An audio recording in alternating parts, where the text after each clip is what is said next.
रामपुर के जंगल में टोनी चिड़िया और उसका पति और उसके साथ उसकी बेटी रहती थी।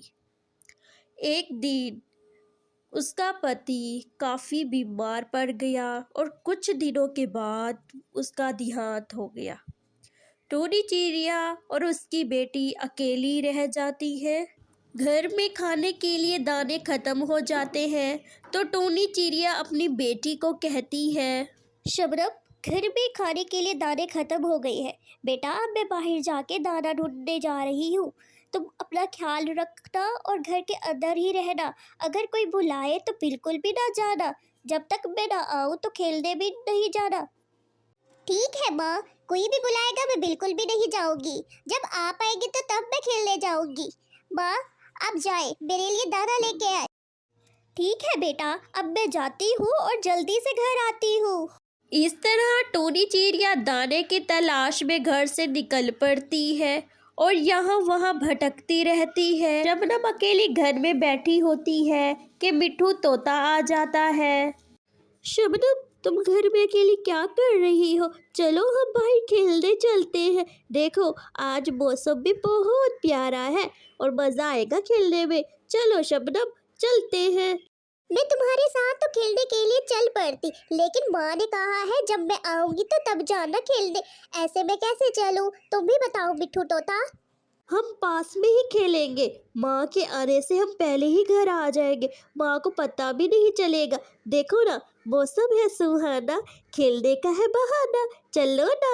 वो तोते के बार बार कहने से शबनम मिट्ठू के साथ खेलने चली जाती है। टोनी माँ यहाँ वहाँ भटक के दाना लेकर घर जा रही होती है। माँ के आने से पहले ही शबनम घर आ जाती है और माँ का इंतज़ार करती है और माँ दाना लेकर घर आ जाती है। बेटा, ये लो दाना। आ जाने में थोड़ा समय लग गया, दाना नहीं मिल रहा था।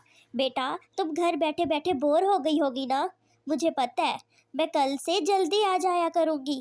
नहीं नहीं माँ, ऐसी कोई बात नहीं है। मैं बिल्कुल भी बोर नहीं, बल्कि मुझे घर में तो बहुत मज़ा आया है।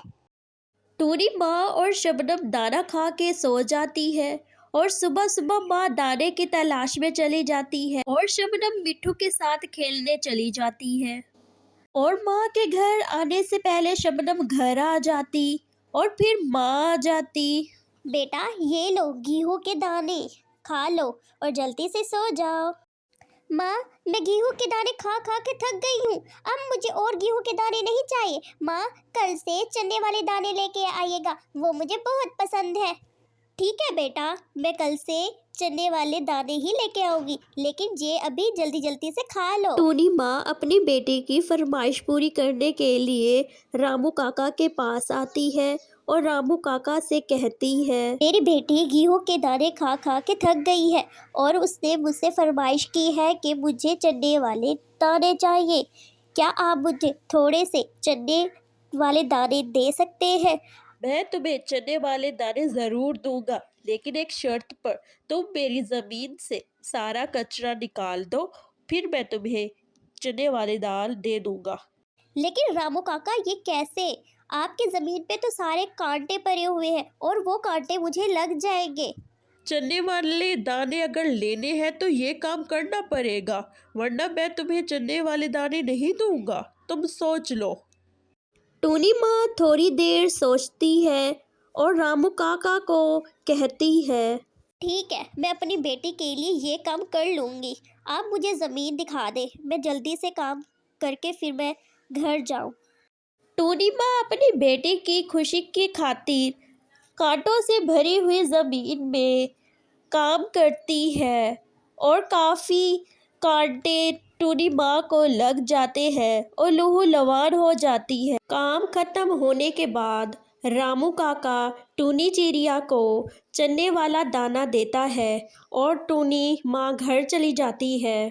टूनी माँ चने वाला दाना अपनी बेटी को देती है और टूनी माँ अपनी बेटी को दाना खाते हुए देखकर बहुत खुश होती है और कहती है कि ये चोट तो कुछ भी नहीं है, मैं अपनी बेटी के लिए कुछ भी कर सकती हूँ।